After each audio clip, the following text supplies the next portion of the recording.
کله هم چې مونږه ټیک ټاک ته ویډیو اپلوډ کو په آیفون باندې وکړو یا په DSLR باندې وکړو یا په بل داسې ښه موبایل باندې وکړو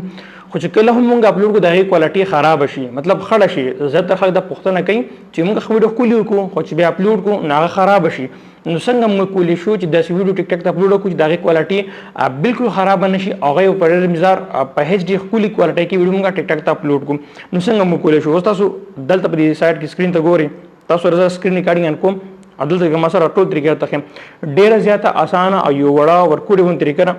تاسو چې کله داسې پلس آیکان باندې کلیک وکړو داسې ګورئ تاسو مخکې ته زه دا ویډیو اپلوډ کوم ګورئ دلته رالم ویډیوز ته دلته به زه یو ویډیو سلیکټ کړم یو شارټ شانتي ویډیو سلیکټ کوم فار ایگزامپل ما اوس دا ویډیو کلیک کړه اوس زه دا نیکسټ کوم تاسو هم دا سیټینګ تاسو په کم ځای کې کوئ تاسو بل ته کې راشي دلته لاندې تاسو ګورئ دلته کې دې ځای کې تاسو ګورئ مور آپشن ته نو مور آپشن تاسو کله هم راشي دلته کې تاسو طرف شي ملاويږي الا اورو جنریټډ کیپشن دا آپشن هم چلی کوم برانډډ کنټینټ چې تاسو ما مخکې ویډیو کې دا آپشن مان کوي چرته هم په خپل ویډیو باندې برانډډ کنټینټ مان کوي تاسو خلکو دا کاریو ته ویډیو غانې چې دي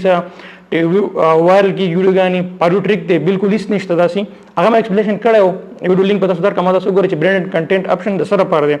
دی آپشن ته ګورئ دا ما ویډیو غانو باندې ان شوی دی تاسو ګورئ دا ویډیو غانو ډېر په خولي HD کوالټي کې اپلوډ کیږي چې مې اپلوډ کوم دا آپشن چې کوم دی تاسو ګورئ الاو هاي کوالټي اپلوډز